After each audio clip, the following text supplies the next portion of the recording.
poor person in that society. You'd see them get the important innovations first. It's the other way around to what it's like now. Although that sort of makes it sound like some people get them before anyone else is allowed to get them. You would see needs distributed as they are needed. You know, it's that old thing that Marx said, was it, each according to their needs and all the rest of it. Well, there's something to it. And it would look very different to anything that we have now in terms of the way that we distribute and make available anything that we have that is enriching or needed, that is important and therefore can be sold, of course. Yeah.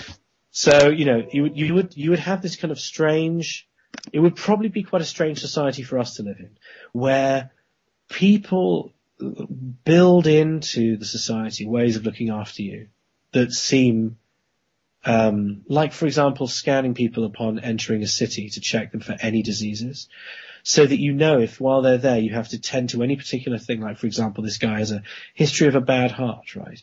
Why is it not that when we turn up in a city somewhere that we're checked and like, are you all right? Is there anything you need? Why is it not like that? You know, now it doesn't have to be some horrible, heartless thing, and we only do it for immigrants still, don't we? If we're ever emigrating. I've done past having to move countries before, a whole new set of shots, checking your papers, all this stuff. It doesn't have to be that, though. That's a failure of technology. For a start, it's a massive failure of the economy, because we have to defend nations against other nations' bacteria, because we haven't normalized healthcare. So we've got all of these. That's why that's there. It's an actual problem that can be solved, not a necessary form of control. And, you know, once you've got all that of course goes away. Then you can start building into the sort of society levels of cohesion that mean that the general health, welfare and health of people is built into the way that the symbiosis is treated, so that everybody is as, you know, looked after as possible. We haven't been able to do that yet, so that's why I think probably the biggest reason we haven't done it. Yeah, and looking at it from the opposite end of the spectrum as well, the opposite of cohesion being conflict. I mean, what would you say is the general value set for the notion of conflict? Well, listen, no society is going to be perfect. We can't sit here and say, yeah, this is all going to be great, here's why. There's always going to be something that we can determine as conflict, whether that's between people or whether it's between areas of the world, or whether it's more likely, I think it's going to be, as it becomes impossible to wage proper conflicts with other human beings because it's too dangerous for us. As that hopefully mutually assured destruction is avoided by going a little bit like within the atom bomb, where, I mean, consider what the atom bomb can do versus what it's actually done in history. It's nothing compared to what it could have done. It could have killed everything, right? That is hasn't true. yet. It hasn't yet. Hopefully we think there's some glimmer of sanity there going, no, actually, we're just going to toss them about like oversized penises, but we're not going to actually shoot them at anything. You know, it's like what George Carlin said. It's a big parade of prick waving. That's right, exactly. They got bigger dicks, bomb them. That's right. That's exactly it. You know. So how do I wrap that up? There will be conflict always. I think increasingly it'll be conflict with our environment, trying to harness the natural disasters that do threaten us, and they threaten all of us. Japan's Fukushima disaster threatened everyone on Earth, and we have yet to count the cost of it. And that's, I think, and this might be a little bit too critical and a little bit too, I don't know, we'll see. Let's see if we can evaluate this. But I think one of the reasons that nuclear energy has managed to stay amid the possibilities of it going wrong might be to do with the fact that the problems turn up after the news cycle's finished. You know, it's a couple of years before you start seeing really serious shit. And that lets people get away with going, well, you forgot Bhopal, so you can probably forget Deepwater Horizon, and you can probably forget the Fukushima disaster. Sure, it's 140,000 people a year being diagnosed with new cancers, but whatever, right? It doesn't happen often. There's no alternative. This is the rhetoric you hear. And I think it's going to be, we're going to have certainly conflicts, maybe with each other, in the sense of ideas vying for position, or sudden stresses on certain parts of the world that require rapid response by people, as well as the mechanisms you've made to look after people. I mean, the army, I think, will exist, but not as the army. I mean, this is an old point. I think other people have made this as well. It's when you see things like Haiti happen, or in some senses Fukushima, but not really. Haiti was a much better example. The army's sent in, but what for? They're not going to shoot anyone, are they? They're there to obviously help because they're a giant cohesive force that can actually battle the environment, battle the buildings, and try and help people, and also get there and influence other people to work with them. The army's going to change the way you're behaving, because they're going to streamline it for you. They're not here to take over. They're going to go afterwards. No one's occupying Haiti, not in that sense, right? No, they existed in the capacity that they are supposed to, to help, basically, exactly. To lend a hand, and with their survival skills. Because I was talking to someone in the armed forces the other day. He said, "We're not so much trained to kill; we're trained to survive." Yeah. And to share those skills, like in Haiti, for example, brilliant example. Yeah, exactly it. So, I mean, let me try and work out, how do we resolve conflicts? Let's say there is a personal conflict that happens. Let's say there's anger, somebody gets stressed, you can't condition against all conflict, it doesn't work. No. But you can certainly make the best job of it that you can. And, I think people will be more rational. I think there'll be much less violence. If we're to believe Steven Pinker, violence is dropping. We are living in the least violent times now. Now let's just entertain his notion for one. I've only read, some of his book. I need to read all of it. But the general way it starts out is by saying that essentially we forget that per capita deaths used to be much higher. Now, there's a problem with that for me. And that is that, since the early 1990s to now, poverty has decreased as a percentage. However, we have 80 million more starving now. Right? So the number of starving people has decreased. But that's only because the world population has rocketed up in areas where people are okay as well. And that's sort of been counted as progress. Whereas it's not, because we've got more people starving now. That's worse, right? And you can't say, deaths per 100,000. We can't do that. They all count. And it's the finite number, man. You can't, it's 7 billion people, so it's 1 billion starving, but that's okay, because it used to be a much higher percentage when it was only 50,000 people. But again, the fact that you're any number is unacceptable. Exactly. So, we're going to see a lot of that stuff as well. I mean, isn't that where we wanted to end up with anyway? Isn't that what true progress is? Progress, the way it's measured now, is, the percentage dropped, but the suffering increased, the overall human suffering increased. True progress is the opposite, obviously. True progress is what Pinker is talking about.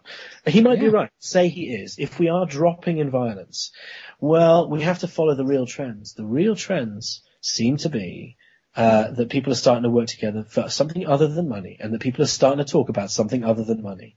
And maybe isn't that an interesting thing? If the violence is decreasing somewhere, I bet you it's in places where technology is allowed to be taken whole, where people are allowed to have access to resources. Now, there's one final point to that, and then I'll stop talking. And that is that he might just be measuring violence the wrong way. We forget that our system is inherently violent every time we collect a pay packet that our employers had to pay us because we know how to do a job that they can't do themselves and they need more people for. Every time that we wear those clothes that we talked about last time that have been systematically made by slaves. Every time that a car crash happens and it could have been avoided by having something proper. This surely is violence too. And if we're going to have any kind of real progress, it's going to be accepting that that's the way that things are, and to change them and say, listen, we do have to evaluate that as a violent act, as something that can be avoided for the true progress of human beings. That's what needs to be supported, no matter what the cost, because there actually isn't a cost. There's only the ability to do it and the resources to do it with. Absolutely. I mean, that's one of the main things that we need to realize. It's not about, battening down the hatches, so to speak, and braving any kind of, sorry? Nowhere to run and nowhere to hide. Exactly. You could go and live on a lovely island. You'd still have to know that 1 billion people are starving, and you got to start feeling that again, man. Exactly. And that's the thing. And, coming back very, very briefly to the symbiosis thing that we experience. I mean, it's the conscience that we all have. That it takes a lot of hard work to hardwire that. Well, to try and condition that conscience out.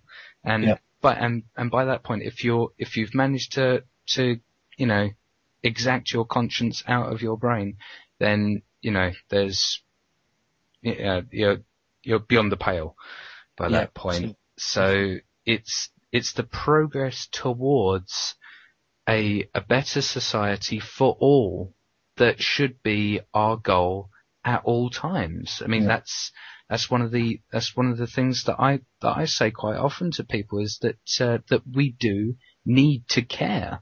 Yeah, and that's and maybe my final point here is that that how we start now at this point in our current system will determine how well we, it's a bit like how we make our first step, or how well we start a race, for example, may determine the course of the rest of the race. Because if we've got the right start, then we're good to go. Yeah, exactly. And this is, why I'm in it for the long haul, man. This is why I don't think, you can't unknow this stuff, and unknow its direction, and unknow the advocations of what we advocate. I don't think there is anything like an ex-member. There might be people who haven't understood it, or felt somehow, maybe the other pressures have taken hold. I don't know what it is. But ultimately, this is not going to go away. And this kind of thinking is going to proliferate as it is needed. Yeah. I mean, there was one of the things that, I was having a discussion earlier today, and like someone said, that the system will never change. I'm like, well, I'm sorry, but it has to. Yeah. It really does have to. And even if there wasn't a dire necessity for it, it will by its own accord anyway. The whole course of history is a history of transition and change. Exactly. It will happen. That's right. So fighting it is just, it's just ridiculous. And here's the thing, man. The only way that we can defend such a society, and the only way we can bring it about, is to really understand how it works and keep educating ourselves, because this will be litigated against, in the sense that these values will be fought by an existing establishment, and the only way to defend against that kind of stuff is to understand it correctly and defend it having understood it correctly and always adding to it. That's the ultimate way we get there, because people will try and derail, accidentally or deliberately, the conversation and call you whatever, as is called any heralder of the new or any advocate of the new.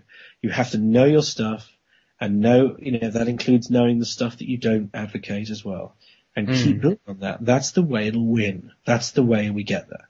Yeah. I mean, as Jacques Fresco said, the best weapon against tyranny is a critical thinking mind. Yeah, exactly. Yeah. But I'd say, I think we're out of time now, Ben. So very much, sir. Thank you very much. Yeah, it was an absolute blast. It really was. But I will thank you from the bottom of my soul. It was brilliant. No problem. Thank you for letting me rant insane. I'll tell you what, we should actually just go off and do our own shows, like the Ben and Adam show or something. That's right. But yeah, it was fantastic, but I will have to end this podcast now. So next time I'll be bringing you the concluding part of my conversation with Michael of Elmet about critical thinking.